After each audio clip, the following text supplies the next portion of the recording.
वालेकुम सलाम रहमतुल्लाह बरकातहू। नसीम मेरे बच्चे 3 बेटियां ते एक बेटा। रिश्का चलाउंदा 8 बच्चे ने बड़ी मुश्किल वक्त लंघदा।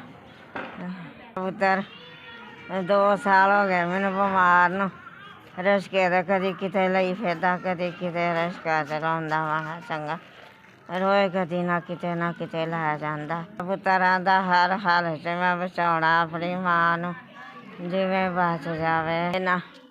डॉक्टर आंदे ने पेट च पानी आ ते गुरदे स्हेई ने ते जिकर जेह्ड़ा ना ओह् सुंगड़ गया। ओह् कदी किते खून निकल आउंदा कदी किते ओह् निकल आउंदा। मेरे फेफड़े फ्रैश होए ने। मेरा साह् नहीं निकलदा पानी दी वजह पेट दी वजह तो। मैनू दवाइयां लिख दिंदे ने डॉक्टर। मैं अपना इलाज नहीं करा सकदी। खुराक आंदे खा खुराक नहीं खाधी जांदी। मैं बड़ी आवाज़ार वां ते हुण दवाई खावां खुराक कित्थों खावां। दवाई लभदी खुराक नहीं लभदी। जे खुराक लभदी दवाई नहीं लभदी। हुण एह् कित्थों पुत्तर जींदे वसदे रहो। अल्लाह तुहानू तंदरुस्ती देवे। तुहां मैनू 5000 रुपया घल्लेआ मैं अपनी दवा करा लांगी।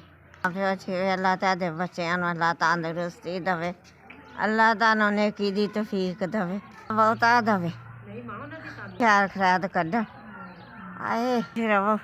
अल्लाह तुहाडे धियां पुत्तरां नू बहुता साह् नहीं निकलदे तंदरुस्ती देवे। अल्लाह तुहानू ठीक रवो बात रवो।